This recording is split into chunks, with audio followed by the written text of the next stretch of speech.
ada sesuatu yang dapat saya bantu Ibu, karena di sini saya mau lakukan konseling untuk kita Ibu. Iya, selamat pagi Dek. Saya sekarang ini hamil 3 bulan. Kurasa setiap hari mual-mual Kak, terus mau muntah, tidak mau Kak makan, badanku kurasa tidak enak. Dan kadang jengkel tuh kurasa karena kalau pakai baju Kak tidak rapi. Oh begitu Bu. Apakah Ibu kadang merasa mual dan ada kejengkelan terhadap perubahan fisik Ibu saat masa kehamilan Ibu? Pasti itu Dek. Sudah berapa lama Ibu menikah, dan apakah Ibu sudah berkeinginan untuk mempunyai anak? Saya menikah sudah 1 tahun dan memang berencana mempunyai anak. Oh, jadi Ibu mau memang punya anak Ibu? Iya. Normal Ki. Sebentar Ibu, saya ukur dulu tekanan darah Ibu Di. Permisi Bu Di. Jadi bagaimana ini kondisi kehamilanku Dek? Jadi begini Bu, kehamilan Ibu ini merupakan suatu proses dari pembuahan sampai kelahiran janin, biasanya itu 9 bulan 7 hari, dan juga kehamilan Ibu ini merupakan proses alamiah atau normal dan bukan proses abnormal, tetapi kondisi normal dapat menjadi abnormal. Jadi menurut tak bagaimana kondisi umur kehamilan saya yang sekarang ini? Pada umumnya Ibu hamil pada kehamilan 3 bulan seperti Ibu akan mengalami perubahan fisik seperti Ibu katakan tadi, mual dan ingin muntah. Nanti Ibu juga enggan makan dan mengalami mengidam. Dan juga ada beberapa perubahan pada payudara Ibu, seperti payudara Ibu itu lebih besar dari biasanya, terasa perih, berat, nyeri kalau ditekan. Areola hitam, Ibu juga akan merasa lebih letih dan merasa ngantuk, dan akan sering buang air kecil, dan perut Ibu juga akan terasa panas, dan perut Ibu juga akan terasa kembung dan perih. Jadi apa itu hal-hal yang harus saya lakukan deh untuk membantu mengurangi kesan itu tadi yang kita bilang? Ada Ibu, kalau sependek pengetahuan saya Ibu, kalau Ibu mual, muntah, Ibu dapat melakukan tindakan seperti makan makanan kaya protein dan karbohidrat seperti nasi putih secukupnya.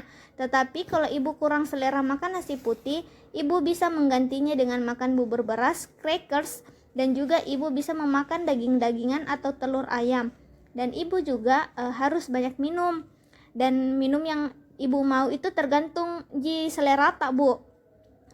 Kemudian itu bisa juga minum susu dan sebagainya yang mengurangi rasa mual dan muntah Ibu.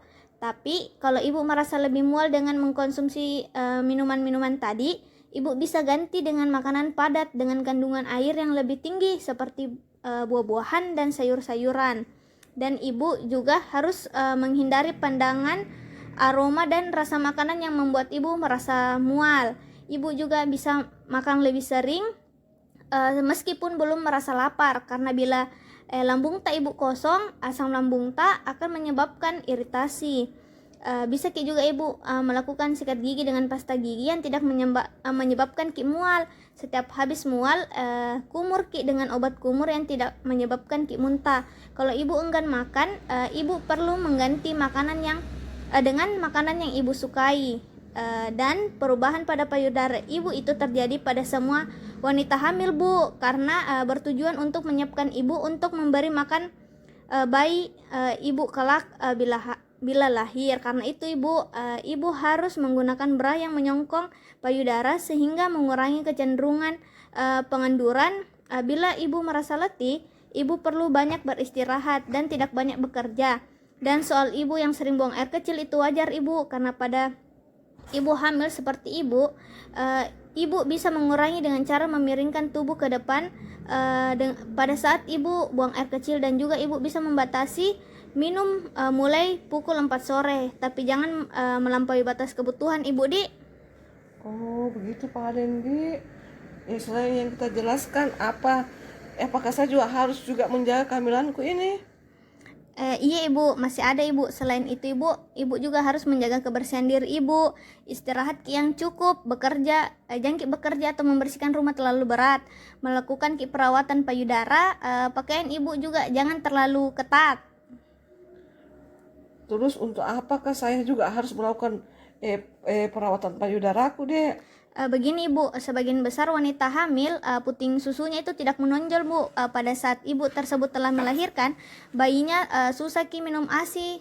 Ibu, oleh karena itu harus lakukan perawatan payudara agar puting susunya ibu menonjol dan bisa mengeluarkan ASI nantinya Ibu. Oh, begitu Pak Dendi. Terima kasih banyak Bu Bidan atas penjelasannya. Sama-sama Bu, semoga ibu sehat selalu, dan jikalau ada keluhan atau masalah ibu jangan lupa untuk memeriksakannya Di. Oh iya Dek. Insya Allah aku laksanakan semua masukan-masukan yang kita saran-saran yang tadi kita sampaikan ke saya yang menyangkut kesehatan kehamilanku sama bayiku. Insya Allah apapun yang kulakukan untuk anakku yang pertama ini. Iya Ibu, saya senang mendengarnya. Kalau mau dengar saran-saranku Ibu. Sekian dari saya Ibu, terima kasih untuk waktunya.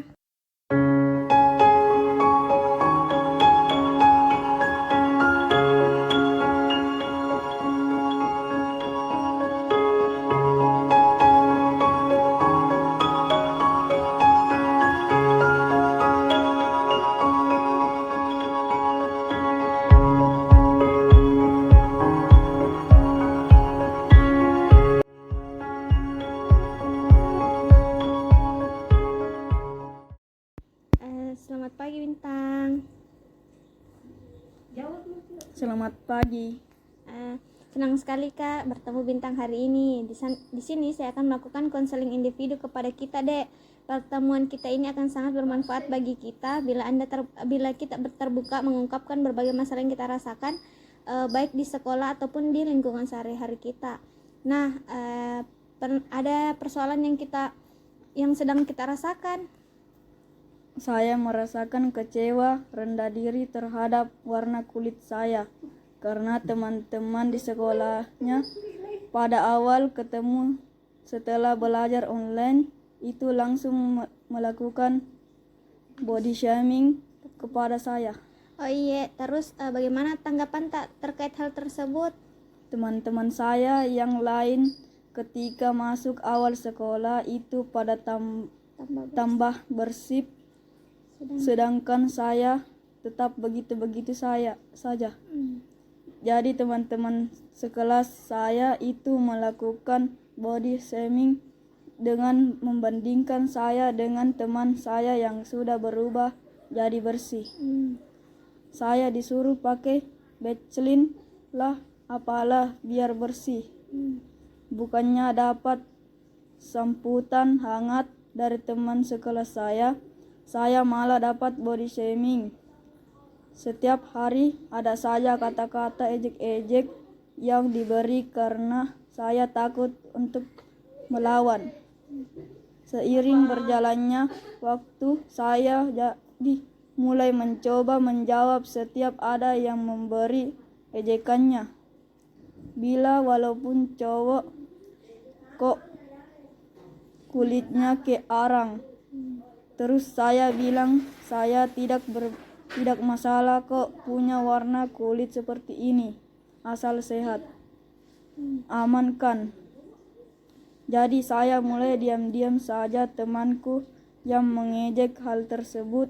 Toh saya juga laki-laki, jadi tidak masalah kalau warna kulit saya gelap.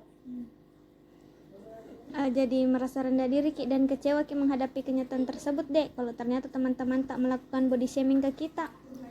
Saya merasa rendah diri. Kadang juga saya merasa tidak bersyukur terhadap apa yang Pencipta telah berikan kepada saya. Saya kadang menyalahkan diri terhadap bentuk tubuh dan warna tubuh saya, dan kadang-kadang muncul juga kecemasan ketika saya akan bertemu orang lain. Itu apakah saya akan mendapatkan body shaming atau tidak. Dan saya juga mengurangi waktu saya untuk bermain bola, padahal bola adalah hobi saya karena saya takut ketika saya terlalu lama bermain bola maka kulit saya akan semakin gelap. Jadi begini Bintang, segala hal yang dirasakan tanpa disadari berdampak negatif dengan diri tak sendiri. Ya, saya tahu hal itu, tapi karena semua ejekan yang saya dapatkan itu tinggal dalam ingatan saya menjadi semakin tidak percaya diri dan membatasi diri dari lingkungan. Begini dek, tidak baik untuk derita itu selalu merasa rendah diri, menyalahkan diri sendiri, dan cemas serta pola pikir negatif lainnya itu justru membuat aura dalam derita itu redup. Padahal bila seorang percaya diri dan bersyukur kepada dirinya, maka inner beauty dari orang tersebut terpancar. Orang-orang di sekitar tak juga itu akan melihat bahwa derita itu orang yang positif dan selalu melihat kekurangan yang ada dalam derita itu menjadi nilai plus untuk derita. Jadi menurut Kak bagaimana jalan keluarnya, Kak? Menurutku dek, jalan keluarnya itu ada pada diri tak sendiri. Bila persepsi dan pola pikir tak positif berkembang, maka potensi dalam diri tak juga berkembang. Inner beauty tak juga terpancar. Orang-orang di sekitar tak juga akan memandang Anda dengan positif, walaupun pasti masih ada orang yang mengejek kita. Selain itu kita juga bersyukur, maka rasa percaya diri itu untuk meningkat karena sesuai dengan ajaran agama kita bahwa hadis riwayat Muslim, Ahmad dan Ibnu Majah yang mengatakan bahwa sesungguhnya Allah tidak melihat kepada bentuk rupa harta kalian, tapi Ia melihat hati dan amal kalian. Jadi haruskah ini berubah pikiranku, Kak, terhadap diriku sendiri? Iya dek, harus menantang pikiran tak untuk keluar dari pikiran-pikiran negatif tak. Terima kasih, Kak. Iya, sama-sama dek.